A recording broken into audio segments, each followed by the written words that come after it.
tous les amis, bienvenue sur la chaîne MCL Modéliste RC Aventure.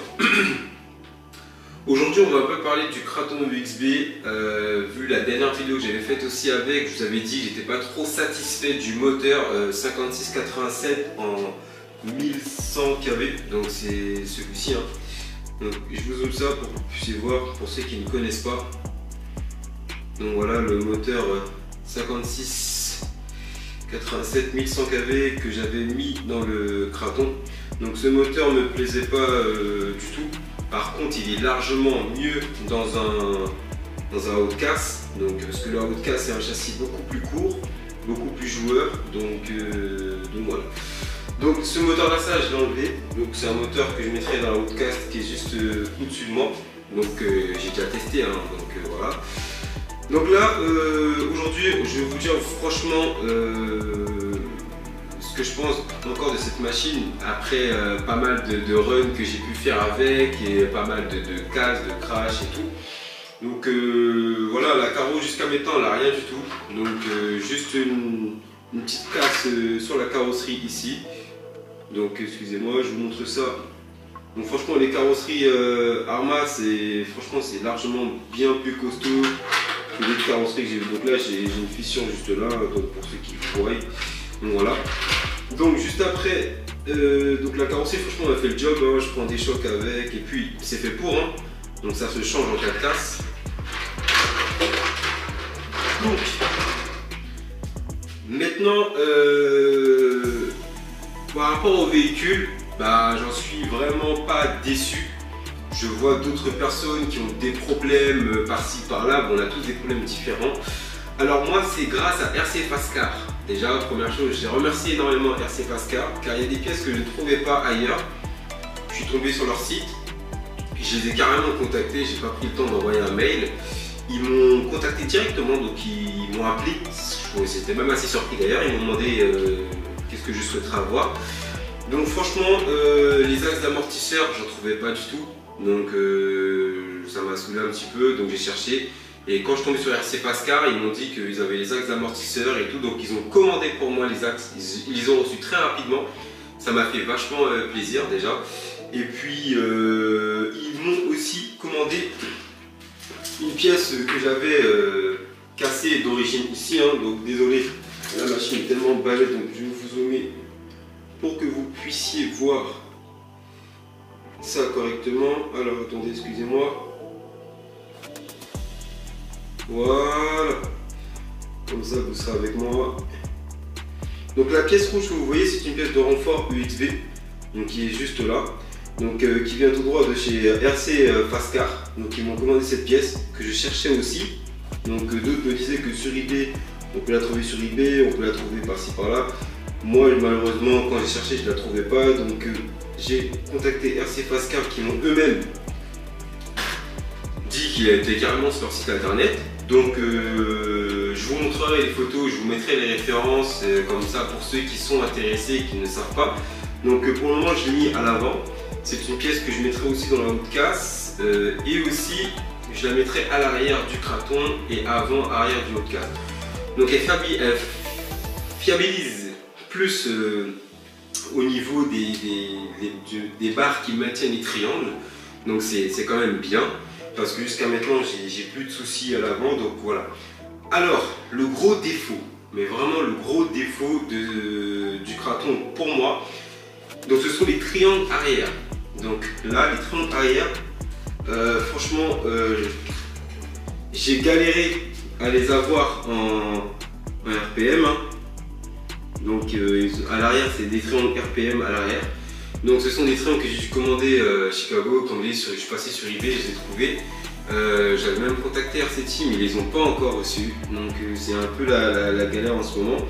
Donc franchement les triangles arrière sur le Kraton sont un peu sensibles, de toute façon comme sur le Outcast. Donc c'est la même chose, donc je l'ai répété sur la vidéo du Outcast qui est sortie, que vous avez vu hier, donc voilà. Donc franchement voilà, les triangles arrière c'est un gros défaut. Il y a aussi les tiges qui maintiennent les triangles sur chaque mauvaise réception, même sur des bonnes réceptions, avec le temps, les barres se tordent, mais se tordent, donc faut les sortir, les redresser, ou voire même les changer, parce que c'est plus possible. Donc moi personnellement, excusez-moi, attendez, ça je ne les ai pas prises. Alors, moi personnellement, j'en fais pas mal, hein. Donc vous allez, je vous zoome ça, hein. Vous allez au Roi Merlin, vous allez à Brico Dépôt ou Casto, où vous voulez. Donc je sais plus hein, la dimension, excusez-moi les amis, j'ai rien pour vous mesurer, je crois que c'est du 6 ou du 5, donc voilà.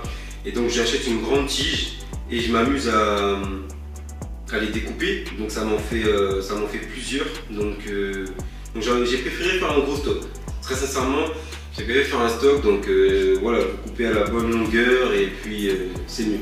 Parce que en fait, comme je l'ai expliqué, les barres elles se tordent et malheureusement ça déforme le triangle, ça agrandit le trou du triangle à l'arrière, comme ça peut l'être à l'avant aussi.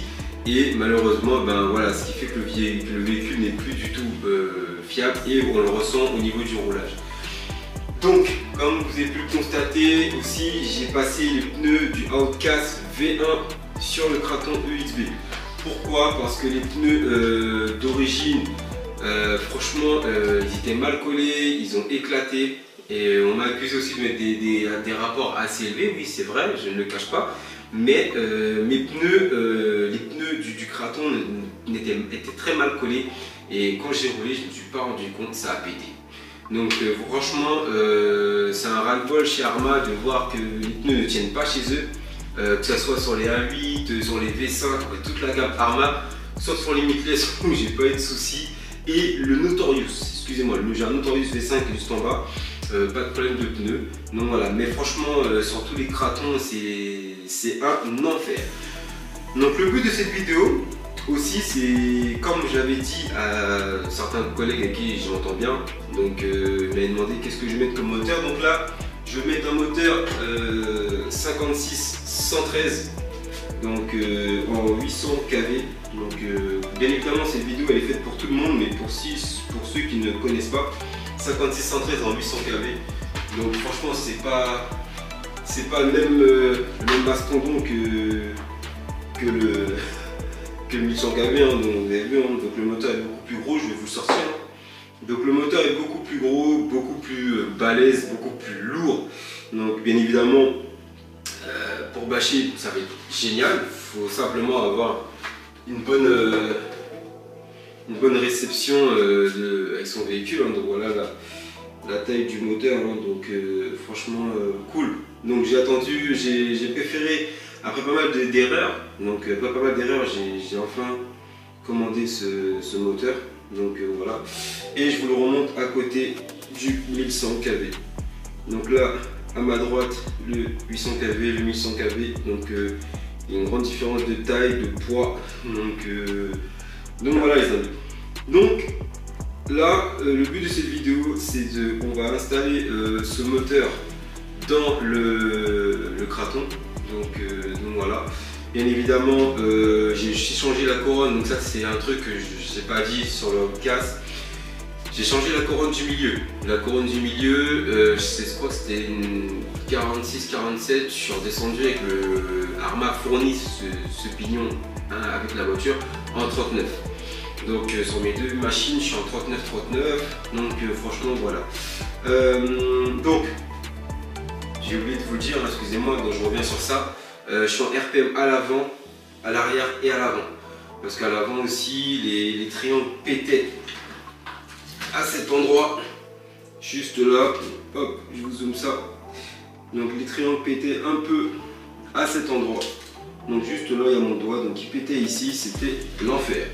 Mais franchement, comme vous avez vu, hein, j'ai tordu le châssis du Outcast sur un gros poteau. Le Kraton, j'ai aucun problème de châssis. Bon là j'ai pris un choc très sale, on va pas se mentir, donc voilà. Donc là actuellement nous allons remonter ce moteur sur le Kraton XB. Donc bien évidemment je sais plus combien il pèse avec tout compris, mais là le moteur va prendre un poids assez méchant. Donc après franchement j'ai pas de problème de différentiel avant, arrière, transmission centrale tout va bien. Je suis sur un servo Savox, variateur Max 5 200 A. Donc je vais aussi remplacer le ventilo, car j'ai une casse de ventilo, parce que je vous conseille de mettre un grillage comme moi j'ai mis, mais mettez un grillage avec des trous beaucoup plus petits. Moi j'ai mis un grillage avec des trous beaucoup plus gros, ce qui fait que les débris arrivent quand même à passer un peu, donc c'est pas agréable. Donc là, on va monter ce moteur, on va changer de ventilo. C'est un véhicule avec lequel je roule en vitesse, hein, donc en 77 courants de décharge. Je veux aussi commander d'autres batteries VS Line en 75C, voire peut-être du 120C, pourquoi pas, on va voir ce que ça donne. Mais franchement, moi quand j'avais pas ce véhicule, j'ai rencontré beaucoup de personnes qui m'ont dit Arrma ça se bâche pas, Arrma c'est fragile, Arrma ceci, Arrma cela.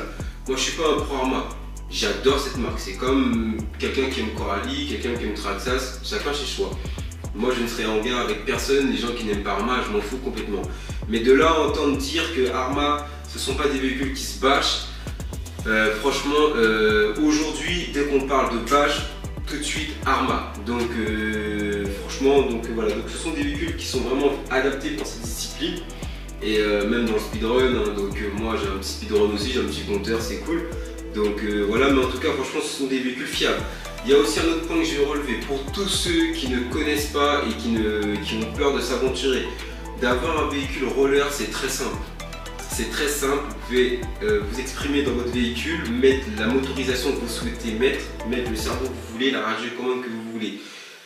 C'est pas compliqué, au contraire, pour moi d'acheter un véhicule RTR, ben regardez, c'est comme les derniers Talion qui sont sortis, les derniers Outcast sont sortis, les machines en elles-mêmes sont très fiables, mais l'électronique, moi je suis pas d'accord. Je suis pas d'accord du tout parce que moi, dans l'équipe, on a le Outcast V1, on en a fait les frais, la radiocommande, franchement, c'est pas ça.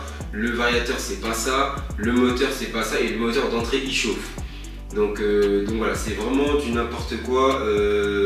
Moi, je suis pas pour un véhicule RTR en EXB. Moi, personnellement, si je compte rentrer, je veux rentrer des nouvelles machines en EXB, vous le verrez bien, je vais directement virer la configuration, car moi je suis pas d'accord avec ça. Franchement voilà, c'est mieux que chacun s'exprime. En plus ils prennent des prix exorbitants pour une configuration, pour une électronique, pour moi, excusez-moi du terme, qui n'est pas du tout potable du tout. Moi je préfère largement rouler en B-Wing. Au B-Wing franchement, je suis en B-Wing partout, hein, sauf dans Limitless où j'étais en full castle. Maintenant je suis revenu en B-Wing, en niveau variateur, parce que moi le speedrun c'est bon. Mais dans toutes les machines qui sont là, même dans les bateaux, au B-Wing, là même dans l'UDR pareil, donc voilà, sauf le variateur, donc voilà. Mais en tout cas les amis, c'est vraiment un véhicule génial. Prenez votre temps, pour ceux qui ne connaissent pas le roller, posez beaucoup de questions. Pour ceux qui veulent apprendre, allez-y. Pour ceux qui veulent vraiment avoir du XB, ne reculez pas, parce que c'est un très bon choix. Comme je vous le dis, hein, vous renforcez simplement les triangles et basta, terminé. Donc c'est parti pour du bricolage amis, big up, voilà.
Donc juste après ce montage, donc je vais vous montrer maintenant la pose du moteur.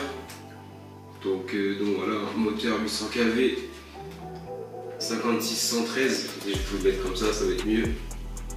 Voilà, moteur 800 kV 5613, donc je vais vous zoomer ça. Voilà, donc installé, et on n'entend plus que le roulage. Donc effectivement la machine déjà, je sens qu'elle a déjà pris du poids. Je m'attendais à ça, hein, donc c'est normal, hein.